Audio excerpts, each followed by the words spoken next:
तो प्रॉब्लम यह है कि जब अनपढ़ता और अज्ञानता इकट्ठी हो जाती है तो वो ऐसी बातें करती है कि क्रिश्चियन लोग लड़ाई करना चाहते हैं, क्रिश्चियन लोग क्रूसेड करना चाहते हैं। क्रूसेड शब्द में कुछ भी गलत नहीं है,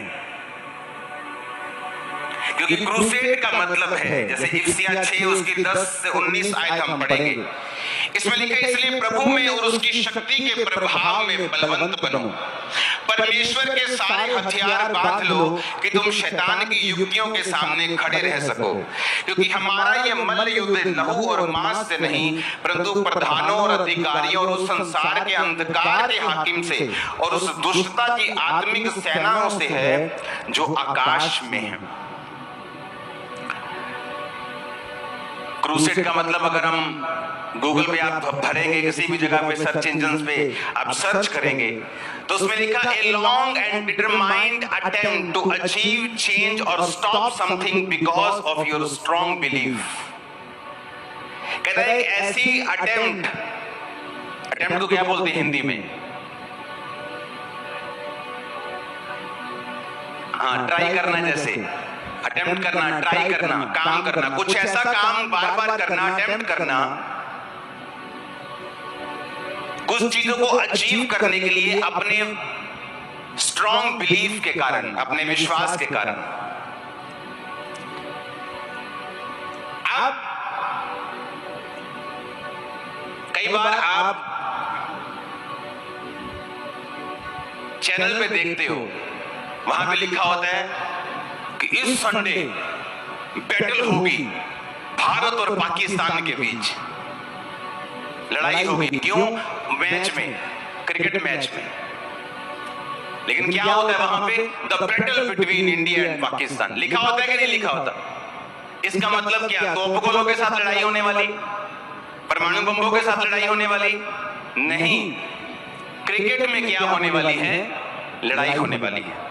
और अगर कोई अनपढ़ बंदा टीवी देख रहा हो, उस समय बोले कमेंट्री सुन के वो कह रहे जी भारत पाकिस्तान में लड़ाई होने वाली है जी, चलो चलो तैयारियां कर लो, चक लो सारे तलवारा चक लो।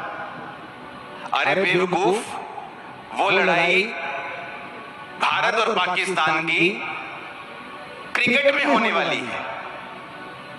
अब ये समझने की जरूरत है कि जो बाइबल लड़ाई की बात कर रही है वो किससे कर रही है? उसने कहा प्रभु के सारे हथियार बांध लो, इसमें तलवारों की बात नहीं हो रही।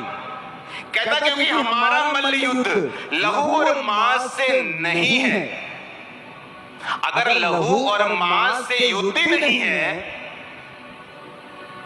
तो फिर प्रॉब्लम किस चीज की है?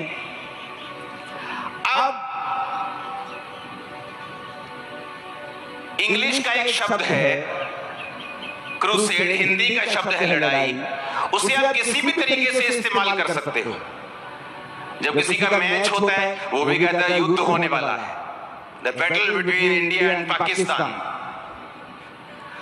तो अगर किसी बंदे ने इसको गलत तरीके से इस शब्द को इस्तेमाल किया है, इसका मतलब ये नहीं है कि फ्यूचर में कोई अच्छा व्यक्ति इस शब्द का इस्तेमाल नहीं कर सकता।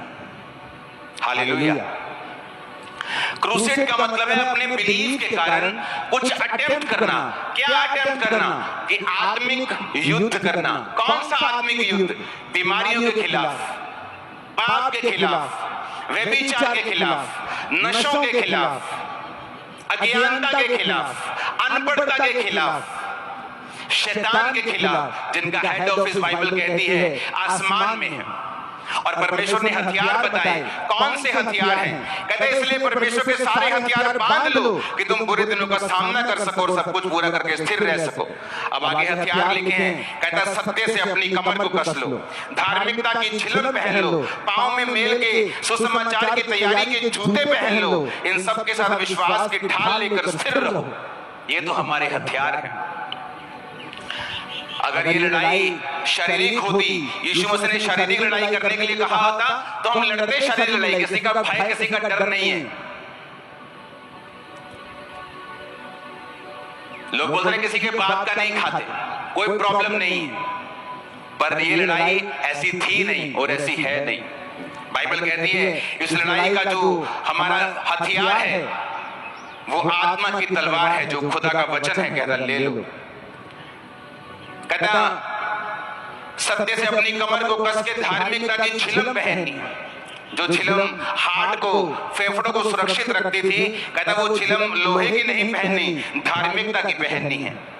जो जूते पहन के लोग लड़ने के लिए जाते थे, कहता तुम्हारे वो जूते नहीं हैं, तुम्हारे पांव में मेल के सुसमाचार की तैयारी के जूते हैं। जो ढाल लोग लेके जाते थे बचने के लिए, कहता वो लकड़ी की, वो लोहे की ढाल, पीतल की नहीं है, कहता वो विश्वास की ढाल है जिसे लेकर तुमको स्थिर रहना। ऊंची आवाज में हालेलुया बोलो एक बार।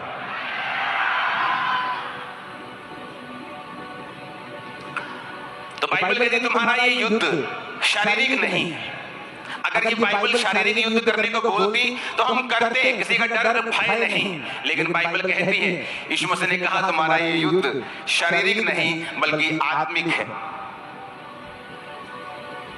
एक व्यक्ति जो बार बार डाइवोर्स का सामना करता है, एक औरत जो बार बार डाइवोर्स का सामना करती है, बावजूद इसके कि वो सुंदर है, बावजूद इसके कि पढ़ी लिखी है, क्योंकि उसके परिवार में ये कर्ज फॉलो कर रहा है। हमारी लड़ाई उस कर्ज से है जो आत्मिक है, जो दिखता नहीं है। उस गरीबी के श्राप से कि आप जितने मर्जी इंटेलिजेंट हो, फिर भी वो आपके परिवार को छोड़ के नहीं जाता। जब तक आप उसके खिलाफ युद्ध की घोषणा नहीं करते, जब तक आप तौबा नहीं करते, अंगीकार करने के लिए परमेश्वर के वचनों को मानते नहीं, जब तक आप परमेश्वर में सही नहीं चलते, तब तक आप वो युद्ध नहीं जीतते। इसलिए बाइबल में लिखा है तुम्हारा युद्ध मांस और लहू के साथ नहीं है। कहता हर समय, हर प्रकार से 18 आयत में लिखा, आत्मा में प्रार्थना और विनती करते रहो। यहाँ भी लड़ाई की बात नहीं हो रही, हमारी लड़ाई आत्मा में है, प्रार्थना करते हुए। इसलिए जागते रहो कि सब पवित्र लोगों के लिए लगातार विनती किया करो।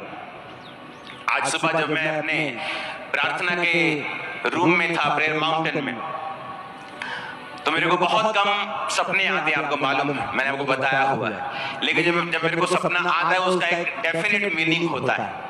जैसे बहुत से लोगों को बहुत सपने आते हैं।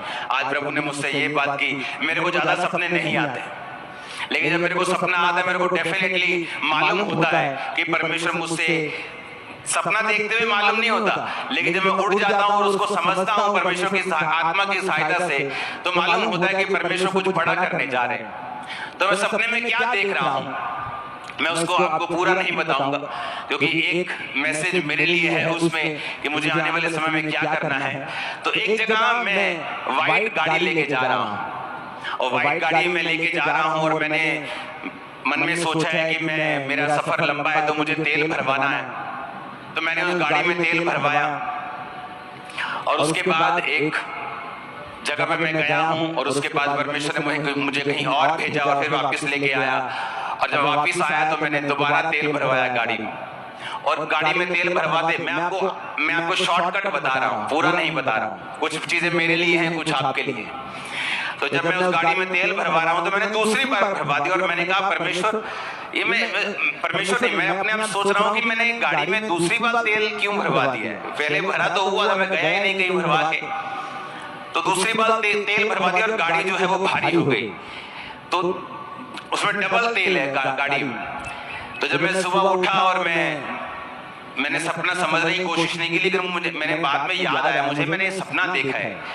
तो सपने को मैं जब मनन कर रहा हूँ कि मैंने सपना देखा है, इसका क्या मतलब है, तो परमेश्वर ने कहा मैं तेरी ग्रेस को और मसे को डबल करने जा रहा हूँ, और उस फ्यूल और आमीन ऊंचा चाहिए चर्च, हालेलुया। जब मैं यहाँ से आ रहा था तो मुझे मालूम नहीं था कि लोग आज डे है, फादर डे, मुझे रास्ते में खड़े, तो मैं तब भी वही ख्याल में आ रहा हूँ कि परमेश्वर ने मुझसे कहा है कि मैं तेरी अनॉइंटिंग को डबल करने जा रहा हूँ, ग्रेस को डबल करने जा रहा हूँ। तो मैं उसी खुशी में आ रहा हूँ कि परमेश्वर ने मुझे एक विजन दी है, दर्शन दी है, तो ग्रेस भी डबल होगी, चर्च डबल होगी, ब्रांचेस डबल होगी, हर चीज डबल हम होते हुए देखने जा रहे हैं। हालेलुया, ऊंची आवाज में हालेलुया। तो हमें ये समझने की जरूरत है कि शैतान के साथ हमारा युद्ध हमने किस तरह से जीतना है। अगर ये शारीरिक युद्ध होता तो हम तलवारों के साथ भी लड़ते। इंडिया में, दुनिया में 400 करोड़ लोग मसीह में हैं, अगर उन्हें युद्ध करना होता तो कब का कर चुके होते। और अगर किसी व्यक्ति ने, किसी क्रिश्चियन ने क्रूसेड नाम के साथ शारीरिक युद्ध किया है तो ये उनकी मिस्टेक है। अगर इजराइल आज युद्ध कर रहा है तो आपको क्या लगता है कि परमेश्वर इजराइल के उस युद्ध के साथ है? बिल्कुल नहीं। अगर आज कोई देश दूसरे देश के खिलाफ युद्ध कर रहा है और वो देश क्रिश्चियन है तो इसका मतलब ये नहीं कि परमेश्वर उसके साथ है। हालेलुया। लोग क्रिश्चियन होकर भी परमेश्वर के वचन पे नहीं चलते, किसी भी तरह से वो हर तरह का कई बार बात भी करते हैं लेकिन उसका असर उनकी लाइफ में भी। Hallelujah hallelujah. सभी को जय मसीह की। इस वीडियो में पापा जी ने बताया कि क्रूसेड शब्द का अर्थ बताया हमें कि क्रूसेड का क्या मतलब है, जो कि अमृतसर में इस क्रूसेड शब्द की बहुत ही चर्चा हो रही है कि इसका मतलब है कि युद्ध कराना, कि हथियार पकड़ाने। और पापा जी ने डिटेल के साथ बताया कि क्रूसेड शब्द का क्या अर्थ है। इसलिए उनको ये वीडियो शेयर करो जो क्रूसेड शब्द को गलत यूज़ करते हैं, जिनको नहीं मालूम कि क्रूसेड का अर्थ ही क्या है। हालेलुया। तो आप इस वीडियो को लाइक करें, चैनल को सब्सक्राइब करें और हंसाते रहना और शैतान को रुलाते रहना और प्रार्थना में लगे रहना। सभी को जय मसीह की। God bless you.